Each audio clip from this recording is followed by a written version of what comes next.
Bienvenidos. En este video vamos a hablar sobre ondas electromagnéticas en materia dieléctrica dispersiva.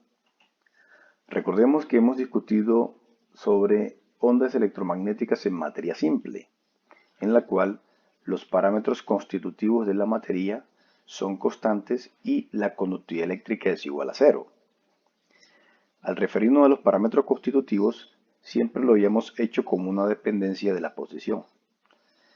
Pero en general, estos parámetros constitutivos pueden depender de la frecuencia de las ondas electromagnéticas presentes en dicho medio. Entonces nos preguntamos, ¿cuál es la causa de tal dependencia? La causa es que la materia no puede responder instantáneamente a la acción de un campo electromagnético. A este efecto o fenómeno se le denomina dispersión en frecuencia. Entonces, cuando hablamos de que no puede responder instantáneamente a la acción de un campo electromagnético, nos referimos precisamente a los procesos asociados a cada uno de los parámetros constitutivos. Por ejemplo, al primero, la permitividad eléctrica, quiere decir que la redistribución de carga eléctrica que está asociada a los fenómenos de polarización no se producen de manera instantánea conforme el campo eléctrico se aplica. La permeabilidad magnética, que está asociado con fenómenos de magnetización, quiere decir que los procesos de redistribución de cargas, de corrientes eléctricas ligadas en la materia, no se producen de manera instantánea conforme actúa el campo magnético.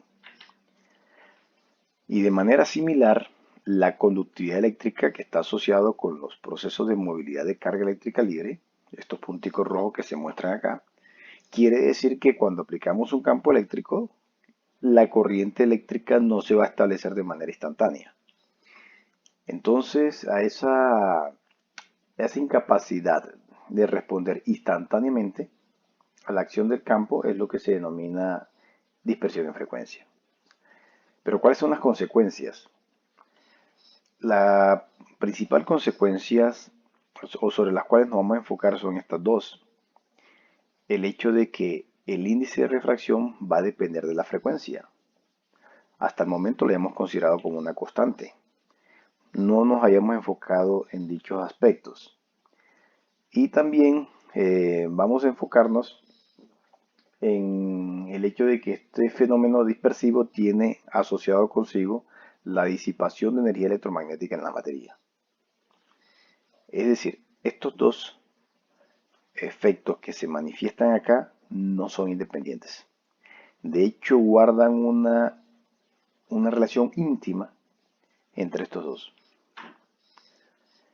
Bueno, el fenómeno de dispersión en frecuencia nosotros lo podemos percibir en la naturaleza en algo tan majestuoso como son los arcoíris. Los arcoíris que han sido fuente de inspiración para compositores y poetas, tal como lo plasma el compositor Rafael Escalona en su canción El arco iris. En este fenómeno, sí, queremos preguntarnos, bueno, pero ¿cómo podemos describir físicamente dicho fenómeno de dispersión? ¿Cómo podemos hacerlo? Aquí donde está presente el fenómeno de dispersión, tengamos en cuenta lo siguiente. Cuando analizamos una gotica de agua, ¿sí?, suspendida en el aire, aquí vemos que un haz de luz luminoso, experimenta un cambio de medio de propagación, pasa del aire hacia el agua, y claramente a ese fenómeno lo denominamos refracción. Pero vemos que el cambio en la dirección de propagación de dicho haz no se produce de manera de una sola forma, sino que existen varias direcciones de propagación, lo cual conlleva el desdoblamiento de los colores que componen el haz blanco, el haz de luz blanca. Esto que está aquí es una manifestación de que el índice de refracción depende de la frecuencia.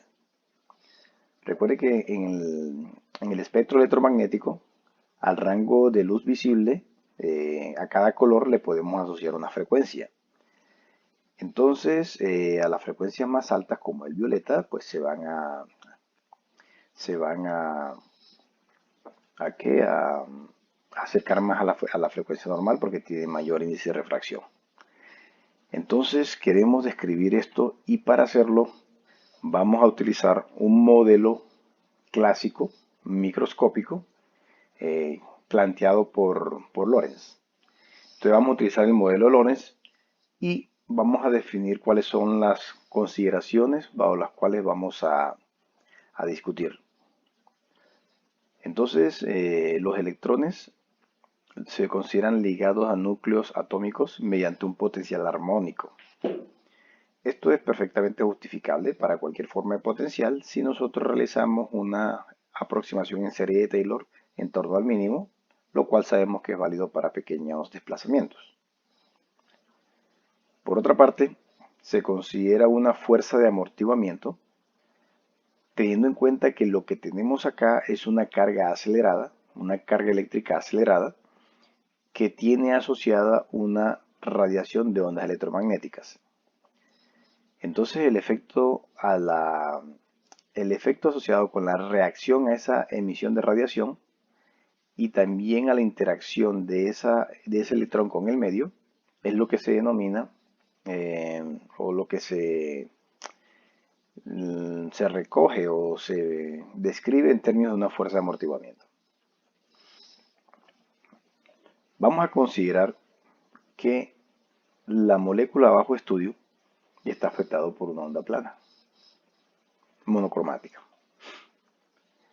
Y por otra parte, consideramos que la oscilación se presenta a bajas velocidades en comparación con la velocidad de la luz. Entonces, recuerden que estamos en un modelo clásico, entonces planteamos una ecuación de movimiento en donde este que está aquí no es otra cosa que la fuerza, lo que se denomina fuerza recuperadora, ¿sí? La fuerza asociada a este potencial conservativo. El segundo término es el término asociado con las pérdidas, donde este gamma representa el coeficiente de amortiguamiento. Aquí olvidé mencionar que este omega 0 es la frecuencia natural de oscilación de la partícula en este pozo de potencial. Y por último, aquí vemos que solo se incluye la fuerza eléctrica, precisamente porque eso está asociado al hecho de que estamos considerando bajas velocidades, por lo tanto la fuerza magnética es despreciable. Y por otra parte, se tiene en cuenta que el campo eléctrico, que está dado por la expresión 2, la que se muestra acá, se hace esta aproximación debido a que la longitud de onda es mucho mayor que estos desplazamientos que son pequeños. Bajo estas consideraciones es que estamos resolviendo nuestro sistema y vamos a considerar qué sucede en el estado estacionario. Es decir, una vez hemos activado el campo electromagnético y no vamos a enfocarnos en efectos transitorios, se establece ese estado estacionario y nosotros queremos describirlo. Entonces la solución de estado estacionario se plantea de esta forma, como una forma armónica, sí, pero estamos considerando cantidades complejas. Entonces simplemente sustituimos la expresión del campo, la número 2, aquí, y la solución que hemos propuesto para la posición, que varía en forma armónica. Este R0 hasta el momento no sabemos quién es, y es lo que nosotros vamos a determinar. Al sustituirlo, y luego de operar de manera directa, obtenemos la expresión para R0, que era lo que desconocíamos. Por lo tanto, ya tenemos una expresión que nos describe la posición de la partícula en función del campo eléctrico. ¿Sí? Depende del campo eléctrico. Depende de la frecuencia natural de oscilación de esa partícula en ese pozo de potencial. Y depende del coeficiente de amortiguamiento, así como la frecuencia de la onda. Ahora, si existe un desplazamiento de esta partícula respecto de la posición de equilibrio, ¿sí? Entonces se va a inducir un momento dipolar eléctrico. Y ese momento dipolar eléctrico, pues lo calculamos de manera simple. Recordemos la definición de momento dipolar eléctrico, ¿correcto? Aquí en este caso es solo una carga puntual. Entonces tiene esta forma. Ahora, em, vamos a considerar el efecto colectivo, porque aquí solo estamos enfocados en una sola molécula, ¿sí? En un solo electrón ligado a una molécula. Entonces, vamos a suponer que tenemos una concentración de n moléculas, concentración de moléculas n. Entonces, en el marco del modelo de Lorentz, sabemos que la polarización la describimos como una densidad volumétrica de momento dipolar eléctrico, en el marco del modelo de Lorentz. De tal manera que lo que hemos descrito acá es, o lo que hemos obtenido es una expresión para que nos describe la polarización en función de la frecuencia y los otros parámetros que ya se describieron. Ahora, si lo que queremos es un modelo cada vez más aproximado a la realidad, tengamos en cuenta que los electrones situados de manera diferente dentro de una molécula experimentan diferentes frecuencias naturales y coeficientes de amortiguamiento.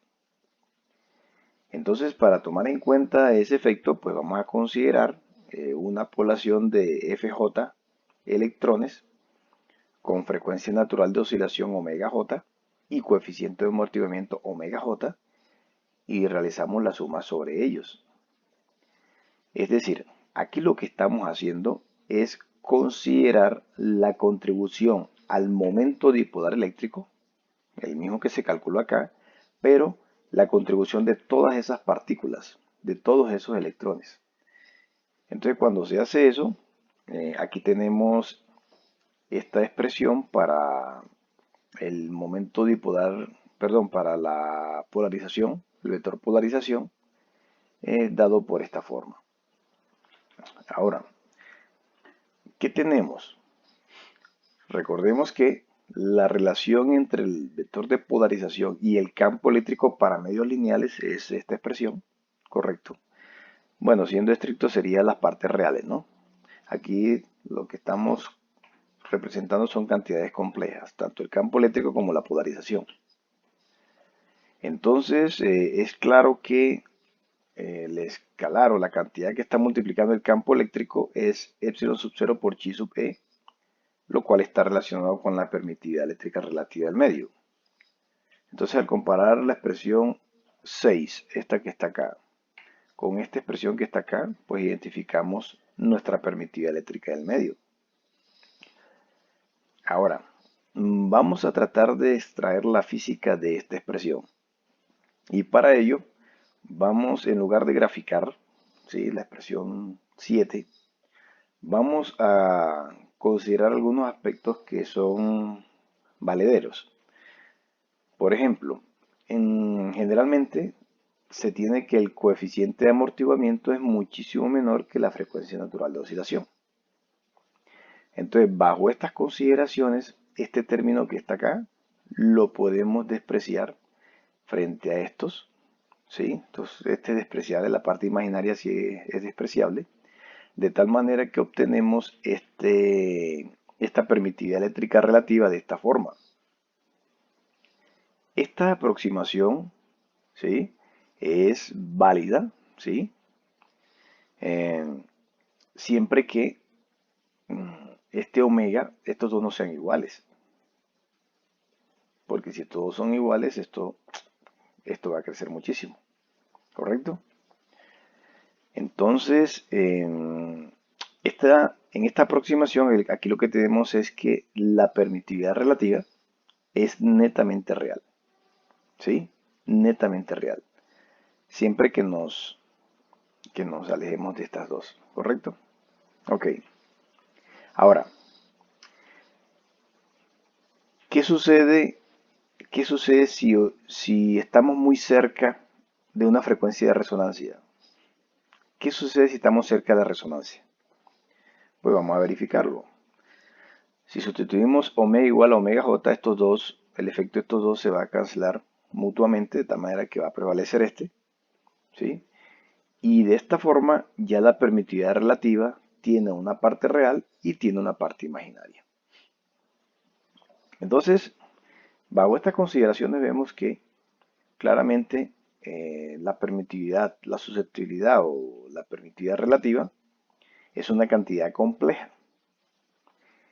Si vemos esta expresión y vemos que chi es una cantidad compleja, pues va a introducir una fase o una diferencia de fase entre la polarización y el campo eléctrico. De modo que lo que hemos demostrado es que efectivamente P y E no están en fase, por lo tanto, un material no puede polarizarse instantáneamente en respuesta a un campo eléctrico, que era lo que habíamos mencionado en un inicio. Resulta que cuando uno grafica las expresiones para las partes real, que es E', y la parte imaginaria, EB', de la permitida relativa compleja, tiene este comportamiento típico.